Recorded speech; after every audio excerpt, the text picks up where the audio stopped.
Where'd he go?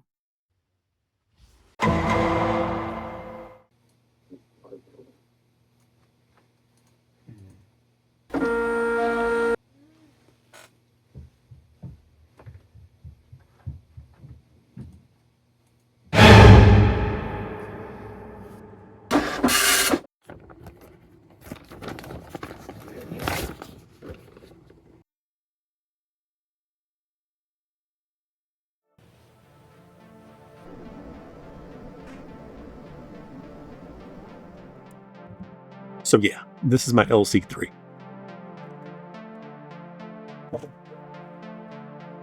I actually picked this up in the summer of 2024 at VCF Midwest from Eric, BlueSCSI Eric. And bonus, thing's already got an Ethernet card in it. Let's clear off a spot on the bench and check this thing out. Again, this is an LC3. If you've heard me ramble on before, you know I'm not a Mac person. I'm trying to learn a bunch about these things. And one of the main resources I like to check out are the things offered up by Ron and Steve from Mac84.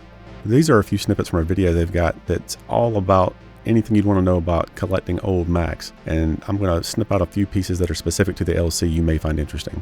And I'll provide a link to this great video in the description. Next up on the list, we have the Macintosh LC series, which LC, everybody's like, oh, they're low cost. Well, it actually, the LC stands for low cost color. These machines are basically, especially the LC and the LC2, are just sort of reworked versions of the Macintosh 2s. Cost reduced down to the point where you can get them in the door for education. The LC3 is basically a 25 megahertz 68030 that makes some design changes on the board that greatly improve the speed. They did a speed bump model for a while. It's called a LC, it's a 3 Plus. That's a 33 megahertz LC3. You can actually perform that upgrade at home by just moving a resistor. There's plenty of guides online on how to do that. If you were to grab any of these, maybe an LC3 would be a really nice speedy machine for you. These are great machines. They are on the lower cost side, so you'll usually find a lot of them in schools and different places that had a lab full of machines. They also went by a different name, so you may have heard the word Performa before. It's just a different name. They're exactly the same machine. So in the LC series, there are quite a few different Performas. There is a 405, there's a 430, there's a 450, a 410, a 460.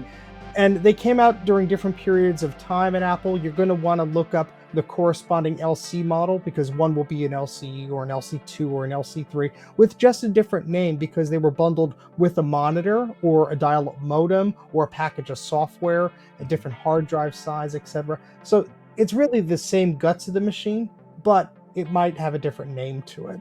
In addition to the LC I got at VCF Midwest, I also grabbed this keyboard and this mouse from some nice folks there as people were getting ready to kind of wrap things up. I'm also going to make use of this BlueSCSI, and I already had this and put it together. If you want to see the video where I soldered it up, you can check that out here. And I originally have just used these on Sun SparkStation stuff. This is the first time I've actually ever used one on a Mac, which is kind of what I think most people use them for. And real quick before I forget, if you're interested in getting a BlueSCSI of your own, you should go check out our friend over at Joe's Computer Museum. That's jcm-1.com, jcm-1.com, and he will hook you up. I also snagged this VGA video adapter out of someone's junk box, hoping it might work. Next, I found a link on the BlueSCSI support page that took me to a listing of images that already had macOS installed. And I looked for the version that was recommended to me that's a little lighter weight and it's kind of a sweet spot for the LC. And I snagged that and copied it to the SD card. And then I stuck that SD card into the BlueSCSI. Then I very gingerly opened up the case of the LC. And I gave things a once over really for the first time ever. And I was wondering about the caps and stuff like that. All of these machines are going to require a recap. But I was pretty sure that Eric told me that this thing was in great shape and had already kind of been worked over. And as you can see in these close-up, all these caps have been replaced with tantalums, so that's good. And it looks like no battery ever leaked. And right here, there's a marking on the power supply that says it's good. So it's looking pretty good so far, except for a little bit of dust on that fan. And here I want you to look at R14. Usually I think there's a 0 ohm resistor that covers that. And when you open that connection up, that's how things get clocked up to 33 megahertz. And you can see that's already been done here. And that lines up with what Ron said was possible, and I believe what Eric told me he had already done or had been done to this machine when I got it from him. I also read that some later LC3s were actually the LC3 Plus boards, but just clocked down. And I think you can also take a guess at that by looking at the type of floppy drive it has. But if you look here at the processor, you can see the 2.5 at the end. This is a 25 megahertz processor. Okay, so the next thing I did was stick the BlueSCSI in here and plug it into the SCSI cable, and use a little bit of material to make sure that it didn't ground out against the machine itself, the chassis.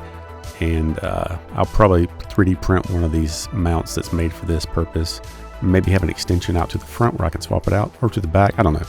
But anyway, I got that done, and then I plugged in this VGA adapter I had and prepared to try to fire this thing up for the first time.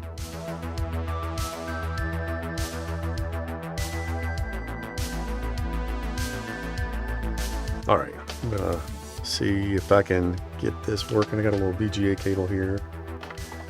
And we're gonna plug it into the little prison monitor here and see if we get anything. 'Cause I'm wondering if there's any funky resolution stuff here. Let's see.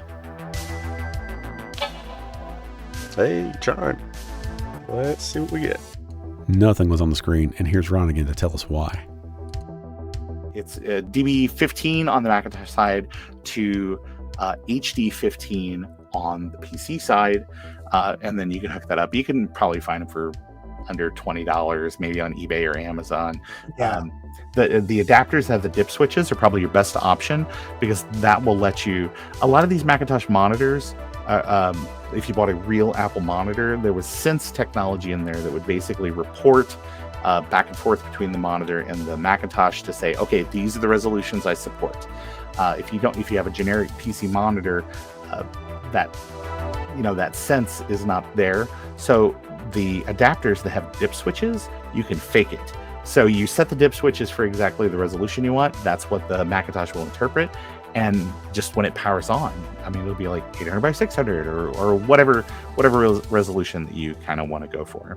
This is the adapter I grabbed from the guy that brought in all that Apple stuff that was kind of in the middle of the floor, no official table. If you remember at VCF Midwest 2024, I think he even showed it to Eric, and he was kind of like, it might work, but it might not. And of course, it does not work. I think it makes all the connections necessary for the video signals, but it doesn't do the Sense stuff. So I was kind of stuck.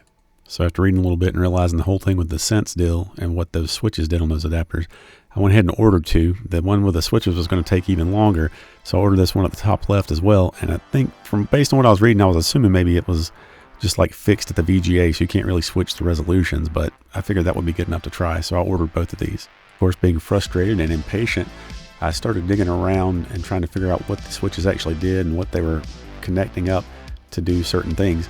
And I found a couple of tables, and I read a bunch of things about this 2367 that seemed to be the one to try to use. So I ended up kind of doing a little MacGyver action here to see if I could try to emulate the 2367 setting. And I thought that was supposed to be 2 and 3 tied together, and then 3 would go to 6, and then 7 would just go to ground. So I just made a little loop there. And then I just put my same adapter on there and plugged it up, and I finally got some video. But I got this message, which sent me down the whole rabbit hole of the whole thing with trying to use a version of an OS, and certain ones need a system enabler to boot properly. And as you can also see, this is not 640 by 480, but I wasn't too worried about it. I was seeing some video, so I was going to keep messing around. Now, I was able to get this booted up. Of course, 761 is probably not optimal for an LC, but this is a cool system that you can boot up, and it's got tons of installers for all kinds of different OSs. And I did goof around in here quite a bit trying to do an install of like 7.1 or 7.11 and trying to understand what system enabler I needed to use and how to put that in the right place to get it to boot up on this LC3. But I never could get that to work, and I'm not going to show you all that. And I did get that switchless adapter that read like it was just fixed configuration at 640 by 480. And I plugged that in and fired things up. This looks like it's 640 by 480 now, which is freaking cool. I was not sure that little adapter would work like that. Now, how do I get this Ethernet card to work that's in here? I wonder. I do really want to make sure I've got this Ethernet card working properly.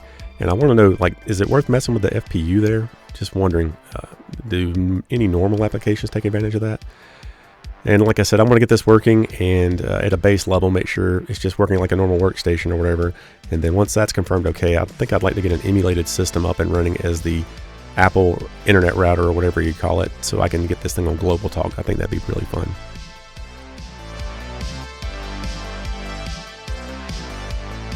One thing I ordered earlier and it arrived as I was getting ready to wrap up here was this 256K VRAM expansion. I got that popped in, and if you look here now, instead of just 256, I've got thousands of colors as an option, so that's pretty cool. I'm not sure if I can do a higher res, but at a lower color depth, I think I can, but I'll have to wait till I mess with the other adapter that's got those dip switches, I believe, to verify that. This has been really fun, and I'm glad Macintosh exists because it gives me a reason to try to make sure I complete something.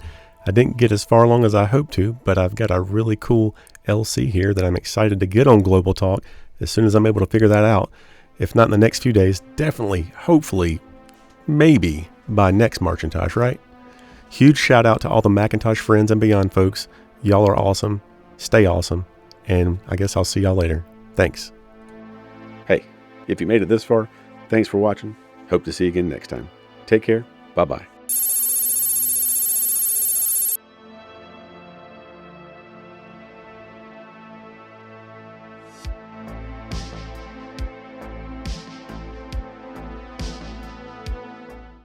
No, that was printing out landscape.